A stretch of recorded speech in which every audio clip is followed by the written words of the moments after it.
Bonjour, je suis Joseph Cohen des Rencontres philosophiques de Monaco. Nous sommes au 11e jour de confinement avec mon colocataire Gary Gillet et nous recevons aujourd'hui Camille Riquier, philosophe, pour Antivirus philosophique. Bonjour Camille.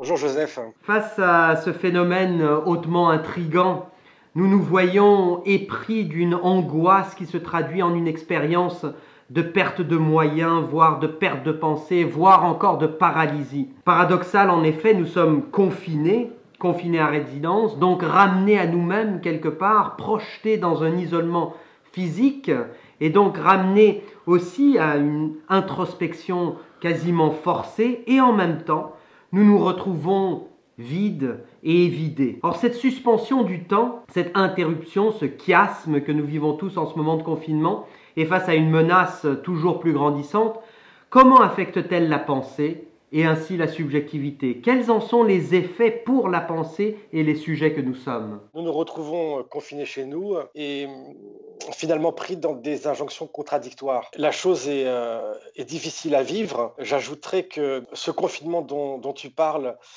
est plus contradictoire encore, puisque cette mise à demeure n'est pas une manière de nous retrouver nous-mêmes, mais au fond d'inviter le monde lui-même chez soi. C'est comme si nous étions ressaisis dans notre retranchement, dans notre ligne de retraite la plus profonde, notre intimité. Et effectivement, nous pourrions croire qu'enfin chez nous, nous pourrions sereinement, nous en tant que philosophes par exemple, travailler, réfléchir, méditer, mais d'une certaine manière, notre forteresse est littéralement assiégée. C'est-à-dire que c'est vraiment notre intimité qui est ici agressée, attaquée. Au fond, nous n'avons plus de chez nous, très paradoxalement. Je pense que d'ailleurs, pour pouvoir avoir un chez nous, encore faut-il avoir un dehors, pouvoir sortir, pour pouvoir rentrer.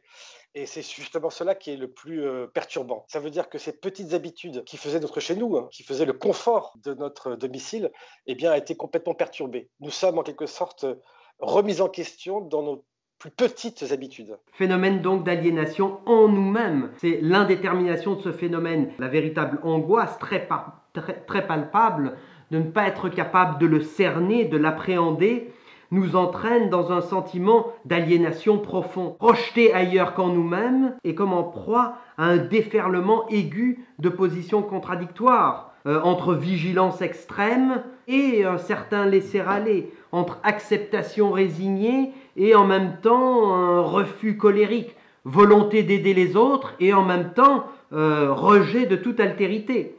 Alors, depuis quel lieu reconnaître le juste milieu et éventuellement la capacité de se ressaisir devant ce phénomène qui demeure inconnaissable et qui affecte pourtant très réellement et très concrètement toutes les modalités de notre subjectivité? Oui, c'est très juste. C'est-à-dire que d'une certaine manière, nous n'avons plus d'assises, d'assiettes, d'équilibre où nous reposer.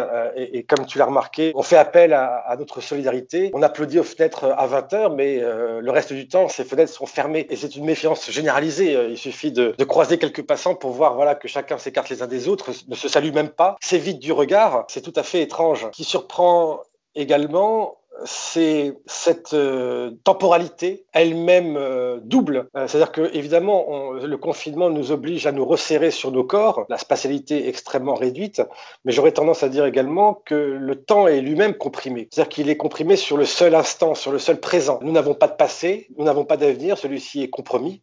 Nous sommes en quelque sorte réduits à hic et nunc, ici et maintenant. Ce qui fait que ce temps qui aurait dû être celui de la continuité, le temps long de la méditation, devient un temps saccadé, discontinu.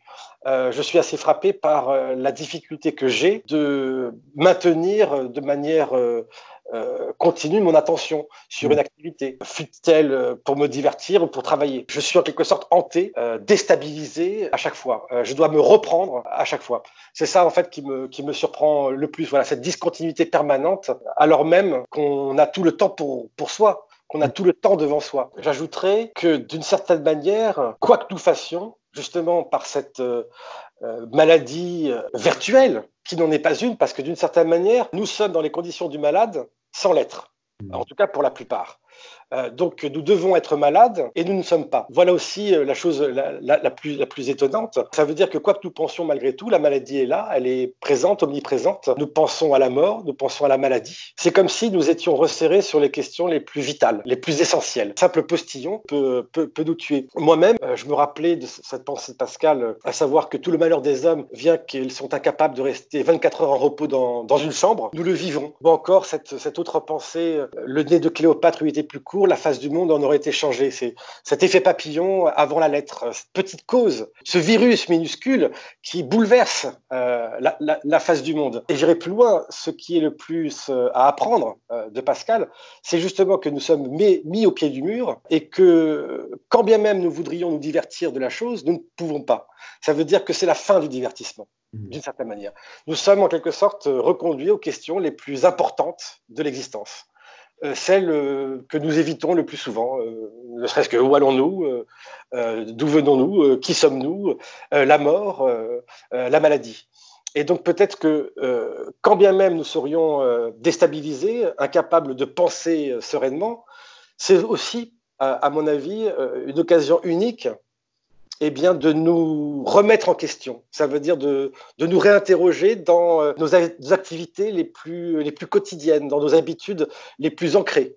Il y a en quelque sorte un moment crucial où le monde cesse et nous devons peut-être le repenser, recomposer à travers nous, à travers nos corps, à travers nos habitudes, à travers notre mode de vie. Ce confinement nous oblige à convertir, à transformer, à radicalement changer ce que nous croyons être sûr, assuré. Ce qui fonctionnait avant ne fonctionnera plus demain, ne fonctionne pas aujourd'hui et donc nécessite une transformation radicale. Oui, c'est vraiment nos évidences les plus acquises, les mieux enracinées qui sont aujourd'hui ébranlées. Et d'une certaine manière, quand je dis que c'est un moment crucial, c'est qu'il y a deux issues possibles, deux manières de faire suite à cet épisode. Soit c'est l'occasion unique aussi de se ressaisir, de se remettre en cause, d'interroger notre mode de vie à l'occidental. C'est-à-dire que désormais, n'en déplaise à George W. Bush, notre mode de vie est redevenu négociable. Et donc, il nous appartient à tous, au fond, de remettre en question ce mode de vie, puisque nous savons désormais où il nous mène. Et en même temps, se recomposent aujourd'hui d'autres habitudes dont il faut se méfier. Cette emprise sur les corps, cette discipline qui nous est imposée, cette surveillance, cette politique d'urgence, effectivement, qui est aujourd'hui nécessaire, mais qui pourrait, au fond, être amenée à se perpétuer au-delà du nécessaire, et qui est aussi inquiétante. C'est-à-dire que là, nous sommes, au fond, à la croisée des chemins, et les habitudes que nous allons prendre, soit pourront être pires qu'auparavant, soit totalement nouvelles. En tout cas, c'est un moment, en quelque sorte, qui nous appartient, qu'il faut nous réapproprier, parce que pour l'instant, nous sommes complètement déstabilisés. Au fond, réinterroger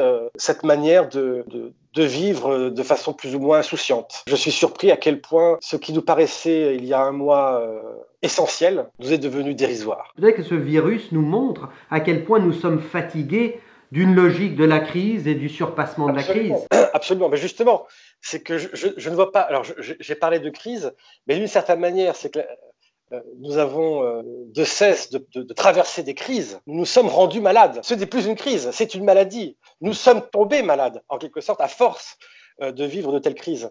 Et que c'est une remise en question beaucoup plus générale, beaucoup plus globale qui est attendue justement aujourd'hui. Tu viens de publier Nous ne savons plus croire chez Desclés de Brouwer. Camille, quel est ton antivirus philosophique? Alors d'abord, c'est Pascal, vous l'avez compris. Les pensées, à mon avis, sont vraiment une lecture qu'il faut mettre à profit. Donc ça, c'est peut-être voilà, le meilleur des antivirus.